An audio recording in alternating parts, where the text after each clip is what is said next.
Student, I hope you guys are doing well. So, till now we have completed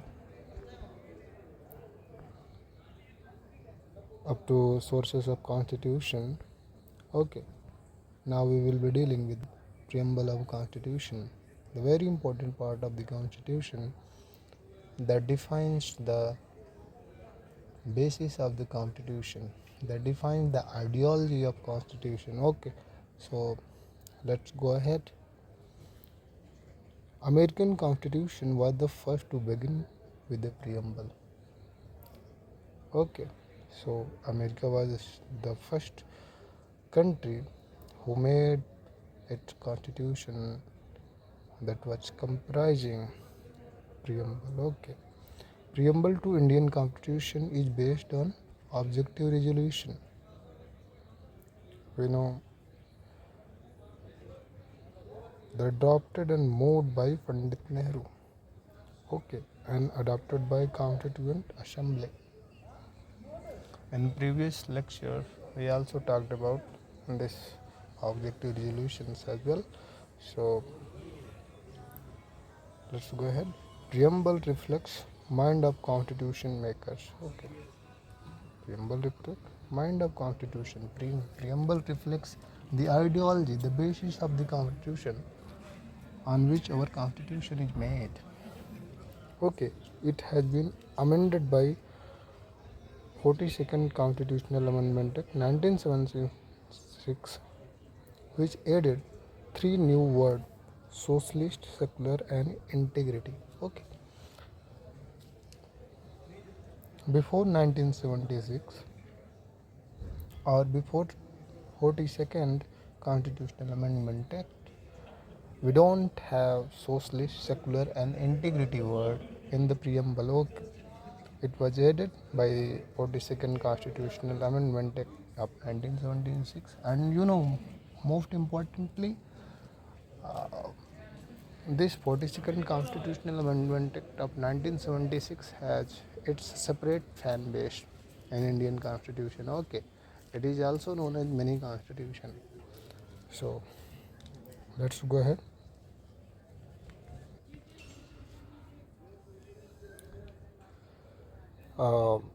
Let's talk about keyword that are comprised in our constitution, or more if specifically we can say that it's contained in preamble of the constitution. Okay, first is sovereign.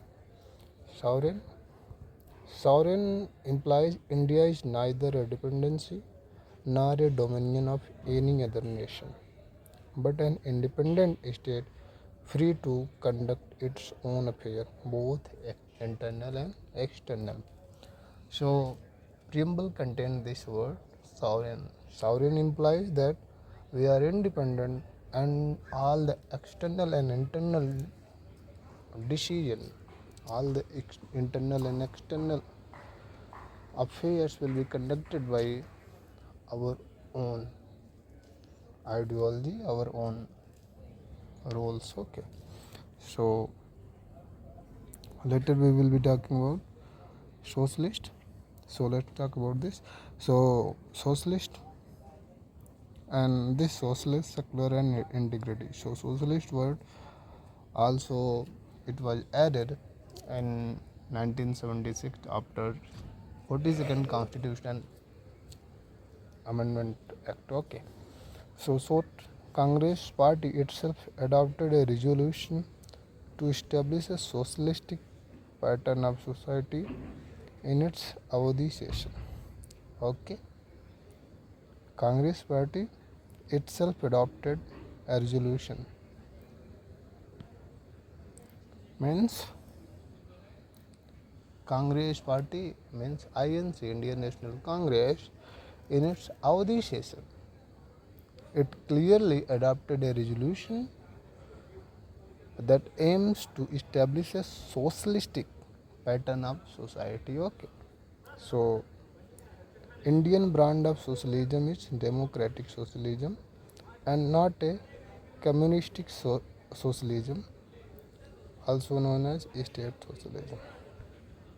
Okay, so These are the type of socialism.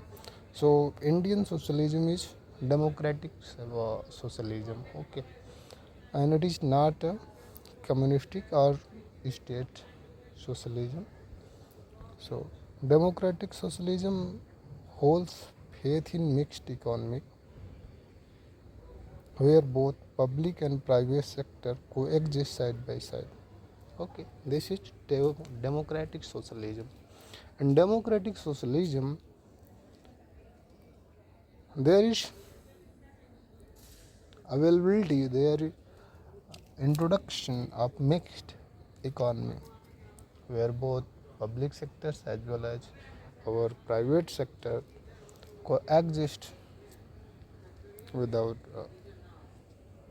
any disturbance. Okay, so Indian socialism is blend of Marxism and Gandhism and leaning heavily toward the Gandhian socialism, that is stateless society. This was asked in UPSC pre 2020. Okay, Indian socialism basically it is blend of what? Blend of what? Blend of Gandhian socialism and as well as Marxism. Okay, and in spite of having these kind of things, it is heavily biased toward the Gandhian socialism. Okay? So another word that was added through 42nd Constitutional Amendment Act of 1976, that is secular. Okay, so secular word added in Constitution, added in preamble by the 42nd Constitutional Amendment Act of 1976. Okay, positive concept of secularism. All religion in our country, irrespective of their state, have the same status and support from the state. Okay. This particular word that is contained in the preamble, it shows that no matter what is that population ratio of each religion, okay, no matter what are the strength of each religion, okay, each religion will be treated as same. Okay, there will be no discrimination between the religions and same support will be provided for all the religions. Okay, so after that another keyword that it contains is democratic. Okay, doctrine of popular sovereignty, that is possession of supreme power by the people. It calls into activity the intelligence and character of ordinary man and woman. This question was asked in 2017. Let's go through this point once again. That is doctrine of popular sovereignty, that is democracy. That is possession of supreme power by the people. Doctrine of popular sovereignty is the possession of supreme power by the people. Okay, it calls into activity of intelligence and character of ordinary man and woman. Direct democracy, the people exercise their supreme power directly. Okay. Okay, this is a type of democracy. Okay, direct democracy means people use their supreme power directly. In case of India, people have supreme power voting. They have power of voting. Okay, so direct democracy, when people exercise their supreme power directly, as in the case of Switzerland. 4 devices of direct democracy, namely referendum, initiative, recall, and plebiscite.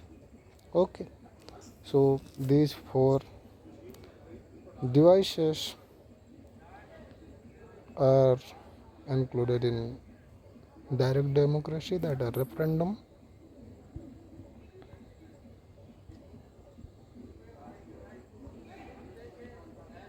initiative,